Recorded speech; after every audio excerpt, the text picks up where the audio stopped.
RGPH5, 5e. L'enquête post-censitaire est une opération qui évalue et éventuellement corrige pour enfin valider le recensement qui vient d'être bouclé.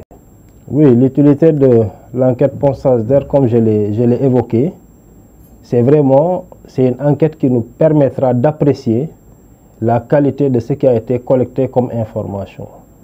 Vous savez que le dénombrement, avec sa lourdeur, peut être entaché de quelques erreurs, soit des erreurs défaut de couverture, ou bien pas des erreurs même liées à la qualité des données qui ont été recueillies. Donc pour tous ces éléments-là, l'enquête post-censitaire vient essayer de nous permettre d'évaluer, d'apprécier ces données qui ont été collectées, de les corriger et enfin de pouvoir les valider. Recensement général de la population et de l'habitat au Sénégal. Quand on parle d'enquête, on fait souvent allusion à un échantillon, c'est-à-dire ce n'est plus comme le dénombrement où toute la population a été, comment dirais-je, interrogée, mais ici on va juste prendre un échantillon de cette population-là. C'est-à-dire dans chaque région, dans chaque département, on va prendre une partie de sa population qu'on va enquêter à nouveau. Ce sera une forme de nouveau dénombrement, mais avec un questionnaire un peu plus allégé, juste des questions qui nous permettront d'apprécier, comme je le disais tout à l'heure, ce qui a été fait par nos agents recenseurs.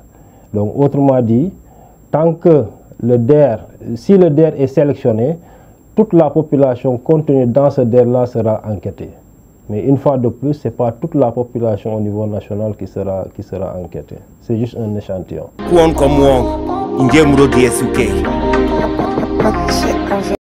La collecte va se dérouler de manière,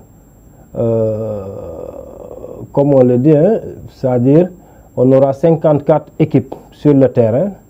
Chaque équipe sera composée de 4 agents enquêteurs, du moins 3 agents enquêteurs et un chef d'équipe. Maintenant, au niveau du DER qui a été sélectionné, ou bien la population qui est concernée, pour chaque individu, on va lui poser un certain nombre de questions, ou bien pour chaque ménage, on va poser un certain nombre de questions qui nous permettront vraiment de recueillir ce dont nous avons besoin pour pouvoir évaluer ce dénombrement. Bon, comme on le dit, hein, c'est moins lourd que le recensement, mais c'est aussi important que le recensement. Parce que c'est vraiment cette enquête qui nous permettra d'apprécier ce que nous avons eu à collecter comme information lors du grand dénombrement.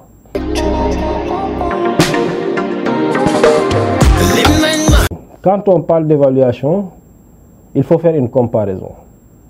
Et justement, les données qui seront collectées lors de cette enquête-là seront comparées aux données qui ont été collectées lors du dénombrement.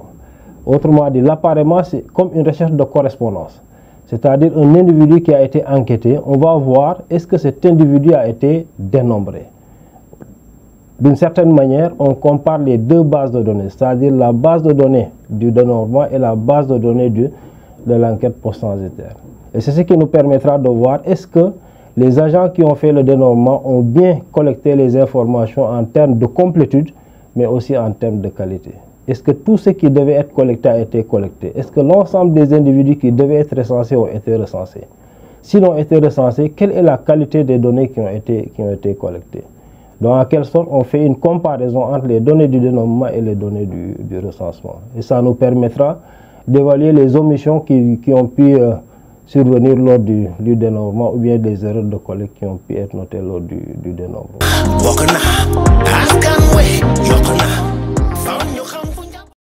Le PC se déroule du 22 août au 22 septembre, soit un mois. Mais en réalité, la collecte sur le terrain peut ne pas durer plus de 3 semaines. Mais après, comme je le disais tout à l'heure, après la collecte des données, il y aura l'appariement qui se fera au niveau central et éventuellement une redescente sur le terrain pour faire la conciliation.